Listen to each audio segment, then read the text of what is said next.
कोलकाता रे प्रमोदपति cinema art and technology museum प्रतिष्ठा भारत सरकार Satyajit Ray film and television institute ठारे प्रतिष्ठा होईछि म्यूजियम। सुनामधन्य चलचित्र निर्देशक स्वर्गत प्रमोदपति नारे नामांकित करा जाईछि एही म्यूजियम। केंद्र सूचना प्रसारण विभाग सचिव संजय जाजू, अतिरिक्त सचिव निर्जा शेखर प्रमुख एसआरएफटीआई पूर्वतन निर्देशक हिमांशु शेखर खटुआ भूमिका को बेस प्रशंसा करिसेंति। तेबे एने म्यूजियम परिसर सूचना दौरान Kalinga TV Kolkata bureau head Pramod Mahanty. ओडिशार भूमिपुत्र एवं प्रख्यात चित्रग्राहक निर्देशक प्रमोद पति नाम आम देखा पाँच जे Satyajit Ray film and television institute रे एक म्यूजियम तैयारी करा जायछि एवं जो म्यूजियम प्रमोद पति नाम समर्पित एवं नाम रखा जायछि प्रमोद पति सिनेमा आर्ट एंड टेक्नोलॉजी। आम देखा पाँच म्यूजियम विभिन्न प्रांतर रे विभिन्न सामग्री संरक्षित रही जो सामग्री पुराना काल रे सिनेमा तैयारी क्षेत्र में लागुला। आम देखा पाँच विभिन्न प्रकार कैमेरा रही एवं से पुराना कालर से कैमेरा किभली भाव चित्र ग्रहण करा जाउथला, किभली भाव चित्र स्वतंत्रता प्रतिपादन करा जाउथला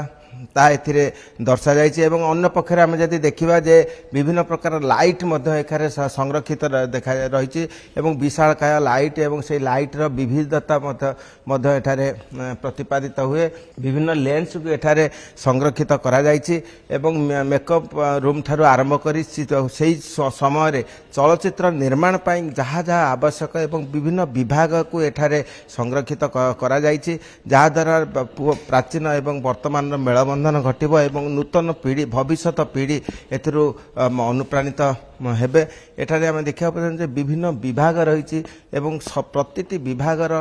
स्वतंत्रता रही एवं आम यह जानती जे एसआरएफ निर्देशक हिमांशु शेखर खटुआ यही प्रतिष्ठान दायित्व नेबा परे से तांकर ई सर्जनात्मक दिग को एठारे परिस्फुट करछंती, जहा कि प्रमोद पति जो त्याग समर्पण भाव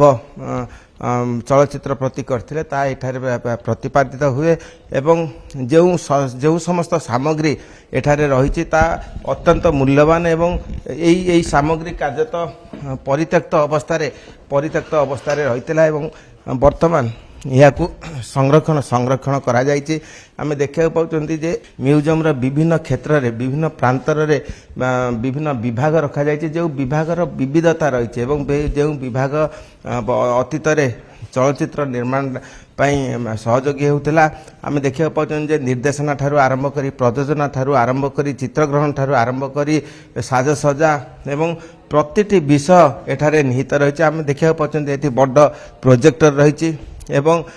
चलचित्र निर्माण विविधता पर जेपरी प्रेक्षालय को जीवे एवं सही समय दृश्य एठारे प्रतिपादित रही एवं अमिताभ बच्चन ठारू आरंभ करी विभिन्न चलचित्र निर्देशकों चलचित्र अभिनेता अभिनेत्री मानक स्थान दि जाइछि एवं यही चलचित्र यही म्यूजियम को आसिले प्रकृत पक्षरे एक भिन्न अनुभव सृष्टि हेबा एवं सेही जुगरे किपरि चलचित्र निर्माण करा जाउथला तार स्वतंत्रता एठारे प्रतिपादित है एवं प्रमोद पति नाम रे म्यूजियम नामित करा जाइथिबो विभिन्न स्तर रे एक भिन्न वार्ता जाउची एवं यह यथायोग्य पदक्षेप बोली विभिन्न स्तर लोक माने कहउचंती एवं यही चलचित्र म्यूजियम उद्घाटन परे आमे देखा पाउचंती जे विभिन्न स्तर लोक माने एठा को आसुचंती एवं से माने यही चलचित्र म्यूजियम विविधता संबंध में अनुधान करुँच प्रमोद पति जो सर्जनात्मक दिग सृष्टि करथिले तार विविधता मध्य एवं आम देखा पाँच चलचित्र प्रमोद पति जीवन विभिन्न कहानी एठारे उपलब्धि अच्छी एक भिन्न परिमंडल एठारे सृष्टि होइछि एवं यही प्रमोद पति म्यूजियम कार्यतः एसआरएफ जो छात्र छात्री अच्छा चित्रग्राहक अच्छा एवं प्रत्येकों अनुप्रेरणा हेबो एवं जहाँकि जो प्रतिष्ठा होइछि एवं भारत सरकार का जो उद्यम निया जाइछि ता कार्यतः वास्तव रूप नेब एवं आगामी दिन में यह दिग्दर्शक साजिब। Kolkata video journalist Samar Jisan Pramod Mahanty Kalinga.